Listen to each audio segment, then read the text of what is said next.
offense that we've been talking about since October that has no answers, but at least they spent their mini bye looking at everything, considering everything, and having Nick Sirianni talk a little more in the offensive meeting rooms. And once again, Ryan, we've got to sit here and break down a game where the defense played fantastic. The offense peed down their leg for 5 quarters on national television and say the same things over and over. Um, I don't even know where to go with this team. I don't know where to go with this game. It is literally the same stuff we've been talking about on repeat for 3 months. Back when the Eagles were 7-2, and everybody was saying, "Oh, they're winning," and we said it wasn't sustainable. But we'll try to talk about it here on the post game show. Probably going to be a shorter show tonight because it's already midnight, and this was a rough one, and we're tired, and frankly, a little over it. So hang out with us here in the comments. You can help us process. We'll help you process. I don't know. Maybe we'll. It's not the journey, Ryan. It's the friends we make along the way, right? Sure, right. So, welcome into Post Game Live. I guess I didn't say that part, but I'm your host Shane. Give me a follow on Twitter at ShaneHalfNFL. Joined by Ryan Reese. Give him a follow at Philly Sports PSA. Ryan, initial thoughts, and then we'll get into it. Um, yeah, I thought Jalen Hurts had just one of his worst games, and I'm not even necessarily counting the fact that he had 4 interceptions, which is insane considering he had two coming into this game. Um, and you can explain, you know, a couple of them off, but yeah, he just looked wildly inaccurate, and it has been over the last couple of weeks. And uh, you know, I'm kind of tired of trying to figure out why this team is the way this is, considering that there's not that much of a difference. When you think about last year to this year, and yeah, you could say, oh, coordinator, and this person, this player, whatever. Um, it's yeah. So I think Hurts just has been really bad lately, and somebody, again, somebody had jokingly said, "It's time for McKee," and another one of my friends actually was serious and said, I think Hurts is regressing. And listen, I don't know if we're at that point yet. I mean, we are still 12, 13 games removed from a Super Bowl MVP performance. So I don't necessarily put it all on his shoulders, but I think maybe what he's trying to do is he's trying to do too much. He realizes that his offense has zero creativity. He realizes that if there is going to be any, kind of movement, that he's going to have to do it himself. And maybe he's just putting it too much on himself. I don't know. Um, I'm all out of ideas at this point. So, um, Yeah, yeah, I don't. at least the defense looked good. Yeah, I don't think his numbers weren't great. A couple of these last games, 56% completion percentage against the Bears. It was down at 50% against the Lions. Had Yeah. good numbers against the Cowboys. As I've watched the film, I especially remember last week, I thought the Bears game was bad, and I thought that I would be really critical of it. And when I came back and watched through the All 22 and did my Patreon video, I think there was a few missed throws, but I ultimately didn't think he actually played that bad against the Bears. I feel like he played really bad tonight. And, Mhm. I obviously reserve the right to change that feeling when I get to look at the All Right. It's a 22. little different when you've had a little, space, but yeah, Yeah, it's and just the ability to see downfield. But I mean, I know, like, I think there's an element of pressing, there's some inaccuracy, there's indecisiveness, there's not being a runner. I mean, Jalen Hurts had 8 rushing yards in this game. the guy on the other sideline that had surgery on a broken hand 7 days ago had 66 rushing yards. Yeah. Um, I mean, but I'll set that discussion aside for a second. Let's just talk about the play that ends the game, the interception. It's an RPO the Eagles have run, a dozen times, and it was a clear as day give read to hand the ball off to the running back. Like the edge rusher, those, you're reading the edge rusher. If the edge rusher attacks the running back, you pull the ball, and then you have the run or the throw. And the edge rusher just stands up, which is a clear as day give read. It wasn't like a super athletic play where he played both. He full sold to play Hurts, and Hurts kept it. And the problem with that is the Chargers have 3 guys over your 2 receivers, and so they can blanket that if they don't bite on the run. And if they don't bite on the run and they blanket that, you've got a defensive end screaming downhill at you because you didn't make him commit. And so it was a terrible decision to pull the ball. It was a bad decision to throw that. Like, you can still throw it away and live to play another down. So, that was just a microcosm of the game, and I think he's pushing. He's trying to do too much. That was a really bad decision. He's definitely pushing a little too much. And I mean, listen, it doesn't excuse the bad game or the perceived bad few games that he's had recently. It's just this offense is in just such a tailspin, and it's funny because they give you a little bit of life here and there, and then they just go right back to it. The Saquon Barkley long run, and he had gotten a few runs earlier, and they had looked a few good on a few drives, so then it just turnover or stalls or whatever the case may be. But I think the biggest culprit outside of however you feel about coaching, it has to be the offensive line. I mean, Dickerson goes down. At one point, I'm pretty sure Troy Aikman said how great Tyler Steen has been this year. Yeah. And I almost fell off my couch. I mean, if we aren't drafting a right tackle and a right guard with our first 2 picks, I will riot. Don't forget a tight end. Well, obviously, that's 3rd round, but okay. The first 2 rounds, that's more important. I'll even put my love of another tight end to the 3rd round. But I mean, AJ Brown, it's funny. He looked great at times. He looked slow at times.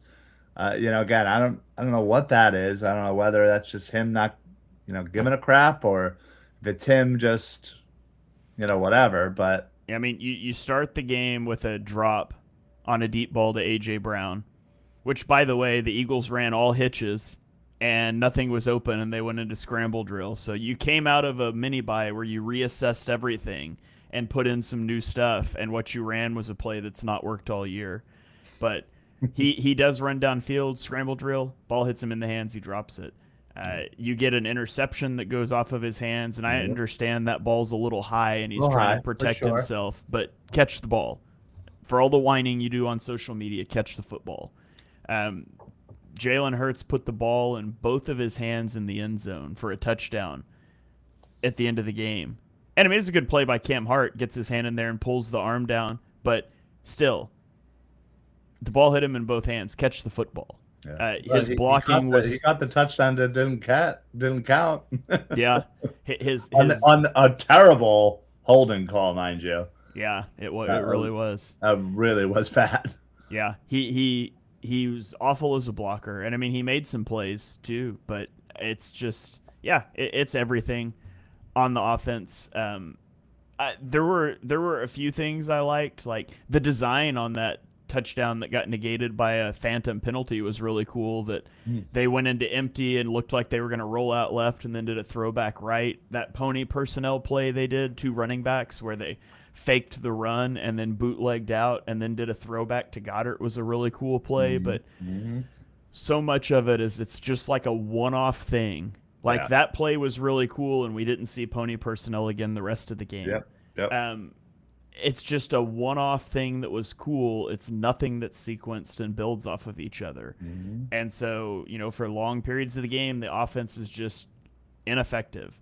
The defense played good enough to win this football game. I mean, the defense was put in awful situations. There were 5 offensive turnovers, and you held a team to 19 points in regulation. Um, the offense just could, and you got 3 turnovers yourself, by the way. But for Right. long periods of the game, the offense just cannot do anything, and it.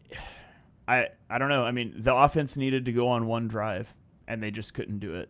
And I mean, you can say the offense did give them the lead, and they promptly gave up a field goal drive, and that's fair. Like, but at the same time, they gave up 19 points in regulation when the other team was gifted 5 turnovers. Yeah. And it was a great performance by the defense. And I mean, I think because the Eagles lost, people aren't going to go here. But I was preparing myself to point out that like the Chargers were on their 4th and 5th offensive tackles, and that I don't know for sure that the pass rush is fixed, just because Right. they dominated them in the trenches, and they certainly did. And you can only play who's lined up across from you, but Sure. I don't think people are going to necessarily be taking those positives away after this one. No, no. And considering they probably, what did they end up with? 7 sacks? They probably should have they probably should have had like 12. But Herbert is certainly a lot more, escapable, the escapable than I was originally thought of. Yeah. Benjamin Solak tweeted out that Herbert ended the game with a 68% pressure rate, which is the 6th highest in a game over the last 10 seasons. That's insane. Yeah. But yeah, so it'd be nice to talk about getting a little bit of stuff going in the run game with Saquon, and they largely did that from under center, and then they just didn't do it enough. I know at one point, Yep. going into the 4th quarter, they had 7.5 yards per rush from under center to 2.9 yards per rush out of shotgun, and they were in shotgun 3 times as much as under center, which I don't know. It's just they can say whatever they want to about they reassess things, they looked at different things, they considered all the options. They're simply not. This is a broken team offensively, and yeah, it's over. It's done. Like they're still going to make the playoffs more than likely.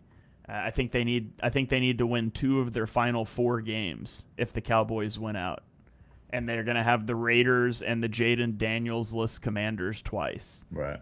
But barring a major change offensively, I just don't see it. And I've been talking about these changes and the things they could do for a long time, and I've just lost faith that they're going to do it. And it's sad because I do feel like a lot of them are simple. I said major changes. It's not major changes other than who's calling the plays. Like, there's a lot of simple things I feel like they can incorporate that they've done in the past that are in the playbook. It just doesn't seem like it's going to happen, to be honest. No, you're right. And what you were saying earlier is this, the changes that they were trying to make. But you're absolutely right. They probably added, 5 or 6 plays, but called them all just once, and then that was it. And they were like, "Well, we added, we added these plays. What more do you want?" Like, it just seems so ridiculous that this offense, and it's not like they don't see offenses going up against them, utilizing, different types of plays and concepts. They're doing them against them constantly, and they don't think, well, maybe we should try that. It's not even a thought. Yeah. Yeah. I have a comment here, and you guys keep your comments coming. I'm seeing them, but they just keep flying by the time I think to put it on the screen. I don't remember who it was, so I can't throw it on the screen. I can't find it, but somebody asked where we're at with Nick Sirianni being on the hot seat. What do you think, what do you think the future holds coaching-wise for the Eagles? I'm Listen, um, I'm usually the furthest one away from, fire the head coach. Um, and I'm still not necessarily there. But I think this offseason, I think perhaps what will happen is that Howie, Lori, whatever you want to call it, will get involved. They will fire Patullo if Nick doesn't do it himself. And they will say, listen, we will pick your coordinator now because clearly you don't know how to pick offensive coordinators. Um, and they need to go and get an actual adult, somebody who's been there before. It seems like we're at an every other year pace here, where we have somebody who actually knows how to do the job, then they leave, then we pick somebody, out of random, out of a hat that's on the team to be the new caller, then blah blah blah. It's a repeat cycle. Um, but yeah, I think they have to get involved and say, listen, it's either this or you're out. And I'm assuming Nick will fall in line and say, hey, sure, grab whoever you want. Yeah, that's kind of where I'm at. Man, Patullo's got to go. He should have gone in October when I first started talking about it. At this point, I'm sure he's just here for the end of it, but I think he's going to go, Yeah. and I think they will step in and say we're choosing the offensive coordinator, and as long as Nick's cool with that, he'll still be here. Right. And I don't, whatever. It'd be nice if he could step in and fix this mess when it starts to go sideways, and I just don't think he can because I don't think he's an X's and O's guy. Um, in terms of, I don't think he can step in and fix an offense because we saw it in 2023. We're seeing it this year. Yeah. Clearly. He doesn't bring that to the table. That doesn't mean he doesn't bring other things to the table. Yeah. Um, and how you weigh those out, I mean, I'm not going to sit here and try to do that because that's impossible from where I sit.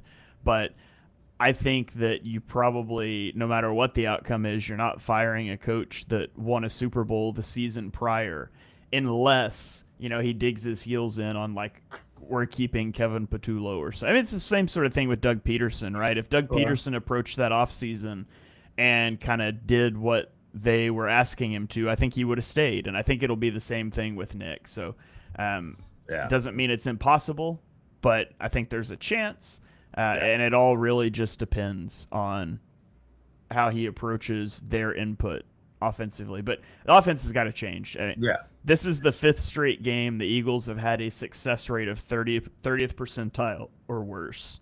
And this is the most expensive offense in the NFL. And so it's just untenable. It's got to be better. Any other things you want to mention offensively, and then let's flip over to the defense so we can get out of here and go to Just sleep. I'd certainly like to hear a little bit more about what the Landon Dickerson injury was, and you know, um, obviously I know he was able to come back into the game, but um, still, kind of wondering what the long term prognosis is. Um, yeah, again, it's the offensive line has not been great, and the offensive play calling hasn't been great, and I feel like as any normal team adjusts, at halftime or whatever, I feel like the Eagles really haven't adjusted to having a lesser offensive line Mm-hmm. and not trying to utilize the strengths that they still have. Um, and I think there's just been such a disconnect between that and the run game and all of that. But um, yeah, somebody had said you know more two people need to be talking about Stoutland. Yeah, listen, we kind of always had the rule that we trust Stoutland, you know, no matter what. But he's he's not. I mean, again, injuries will is one thing, but the offensive line outside of that hasn't been great either, even when they've been healthy. So, um, I'm curious as just how much of that is Tyler Steen. Because I mean, at this point, I'm ready to put anybody else in there. To be Yeah, I perfect, mean, there's plenty of that. There's plenty of injuries on the offensive line. Jordan Mailata's been awful, he's been bad this awful. year. Yeah, Um, extra bad. yeah, Lane Johnson's out. Lana Dickerson and Cam Jurgens have been injured. Um, but I was gonna say you look across the line at the Chargers and what they're dealing with, but they didn't deal with it very well tonight either. So No, they certainly didn't, but they have been throughout throughout their season. Um, and yeah, obviously, listen, I know somebody had said something that injuries aren't on Stoutland, and that's certainly true. But you know, I don't know. It just we've dealt with injuries before in previous seasons, and it's never ever looked this terrible. So yeah, um, who knows? But yep. All right, well, let's talk briefly about the defense, and we will get out of here. On the opening drive, they give up that big pass play, kind of a broken play to Kamani Vidal for 60 yards. The Chargers end up capping that drive with a touchdown. After that, they go 3-and-out, 4-and-out, kick a field goal, fumble, 3-and-out, interception, and that's the end of the first half. And then in the second half, they give up another good first drive. They give up a field goal drive, and then they really clamp down until that final drive. And so I thought it was a valiant performance from the defense. Plenty of guys got to Herbert. Jalex Hunt gets 2.5 sacks. Jordan Davis gets a sack and a half. He had 6 pressures. Byron Young got a sack and a half in this game. it sure did. Yeah. N'Kobe Dean had 19 sacks, but he managed to wrap up for one of them. Yep, that's accurate. Yeah. Yeah. But, I mean, the pass rush was alive. And again, I don't know. I think that is probably more of a reflection of the Chargers' offensive line than it is the Eagles' pass rush, because generally your pass rush isn't going to take that much of a leap after you lose your best defensive lineman in Jalen Carter. But it's nice to see those guys really tee off. Cooper DeJean had a really good game. Really, really put the slowdown on Lad McConkey. Yeah, he did. Had a couple really nice pass breakups there. So what were your thoughts overall on the defense? Yeah, listen, I thought for coming into this game without having Jalen Carter, I thought they did really well. And now I'm kind of wondering how crazy it would have been with Jalen Carter there. But yeah, I thought N'Kobe had a really great game again, despite the not wrapping up a few sacks there. But yeah, I thought he played really well. I thought Adoree played pretty well. Coop did good. I thought the defense as a whole honestly played really well. Jalen Phillips, 50-50. He definitely was biting a little bit too much on those Herbert RPOs, which certainly led to some first downs. But yeah, all in all, I think the defense is exactly what we need them to be. It's just unfortunately they can't do everything. So they did as much as they could, despite constantly coming back onto the field quickly after turnover or quick drives. So I thought that was even more impressive that they looked that good. So Yeah, good game by Adoree Jackson too. I thought he had that one really nice intercept, or the interception yeah, was good. That was created by Jalen Phillips, but he had a really nice drive downfield on a screen pass and a good tackle. yeah, The next play he gave up a big catch, but it was just a dart of a throw. yeah, By exactly. Justin Herbert, extending time, throwing across his body. It was good coverage. It was just a great throw. So Adoree Jackson played well. So there's some positives defensively, and it certainly helps when your pass rush is going off. But I didn't notice Marcus Epps except for when my son asked who's number 39, and so that's good. You noticed Sidney Brown in a negative way a lot last week. Yeah. Marcus Epps able to step in and kind of study some things there. So a lot of good things defensively that you could talk about. Yeah. But at the end of the day, it just kind of all feels overshadowed by Agreed. what the offense put out on the field. And I mean, I don't know. I don't know. It doesn't matter if the defense gives up more than 14 to 17 points. The Eagles won't win a football game right now, and that's kind of what it comes down to. And so when you give up an opening drive touchdown on a busted, you give up a busted play that turns into a touchdown. In your head, you're thinking, man, we can only give up 10 more for the rest of the game, and that's a tough place to operate from. Well, listen, the fact that they had so many turnovers, the offense, and the defense just kept, shutting them down, short field after short field for field goals. Yep.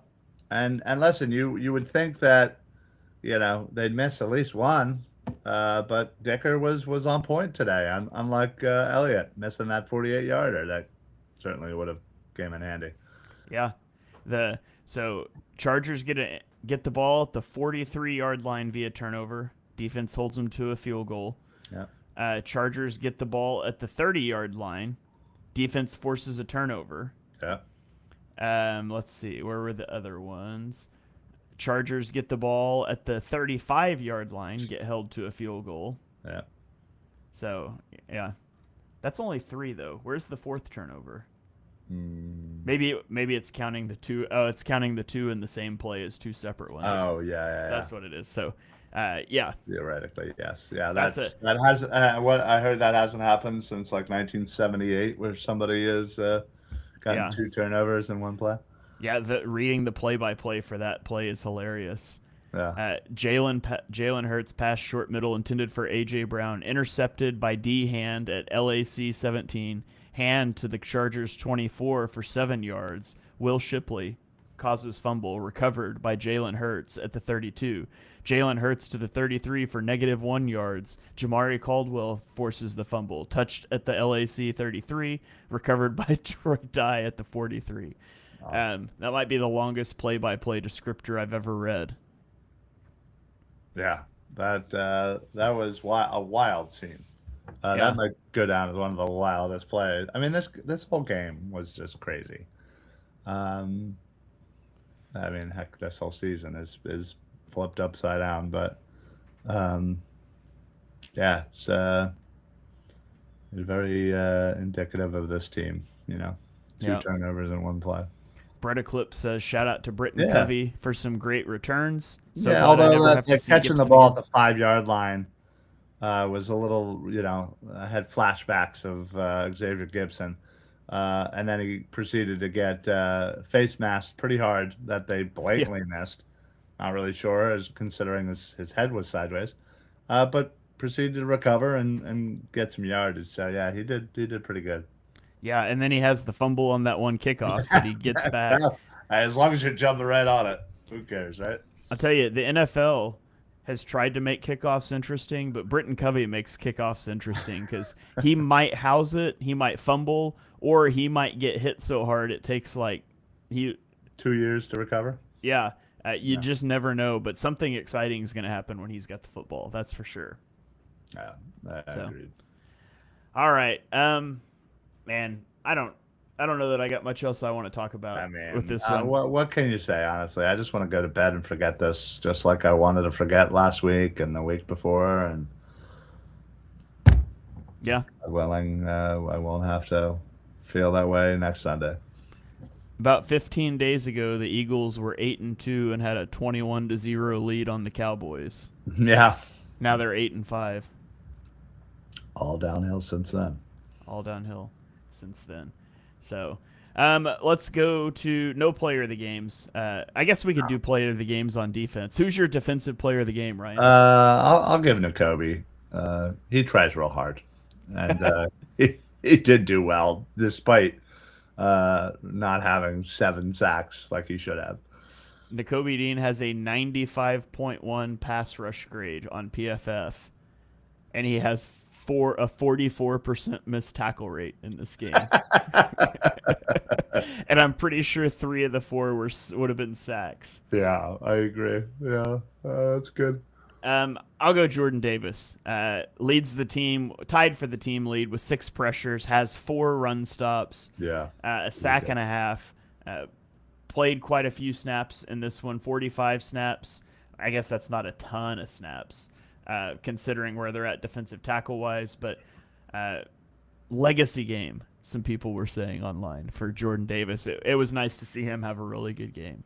Yeah, Um, yeah, agree. so, all right, let's also do our 3-word reactions, and then we will get out of here. You guys can drop your 3 words here in the comments if you want to, and Ryan and I will steal our favorites and pretend we didn't see you type it first. So, Yep. Ryan, what's your 3-word reaction? Um, I'm over it. That is 3 words. I thought you meant you're over the show, not you're over the Oh over it no. for the. I mean, I am too. I'm very tired. I'm very tired. There you go. You got 2 of them, yeah. All right, I'm over it. I don't see. This is a great one from Brett Eclipse. Positivity Yeah, rabbit well, yeah, failed. I saw that too. I was like, what are we doing here, people? Yeah, that's a great one. Um, let's see. I'm trying to think of a good one here. We got a typical from Eagles Dynasty. Shake says, "Why even bother?" Um, I'm gonna do Yeah, my best help Nick myself. Sirianni impression here for my 3 words and say, "Looking at everything," Yeah, because that's exactly what he's gonna say yeah, in his press conference tomorrow. We're looking at yeah, everything. right. Yeah. Um, Oh, yeah, I thought we did really well. Blah blah blah blah. Yeah. It's like, shut up. No, no, you didn't. Robster says, "Fork in it." Uh, Philadelphia fan says Kevin James Franklin Patullo, and he thinks he's clever because he He's deleted the done that a space couple of times. Yeah. between James Franklin, and I I mean, read it listen, again. I'll allow it. I'll allow it. No Yeah. normal games. That's a good one. What What do you want to bet the first thing Nick Sirianni talks about is losing the turnover battle? Yeah, 100%. Yeah, which is fair, uh, because Hurts threw 4 picks in this game. So That's he wild. he entered this game with 5 turnover worthy plays on the season, and he threw 4 interceptions Yeah, tonight. That's and just fumbled the insane. ball. And had a fumble. So he had 5 turnovers. Unbelievable. Period. Yeah, I bet they don't chart the one off of AJ Brown's hands as a turnover worthy Yeah, play. I mean probably. But yeah, have to look at it. Um, this Got really to sucks. Yeah, that's a My good 3 words. my This three really words. This sucks. really sucks. It's Yeah. it's it's so frustrating how you go from the high of highs to expectations through the roof, and then it all just comes crashing down again.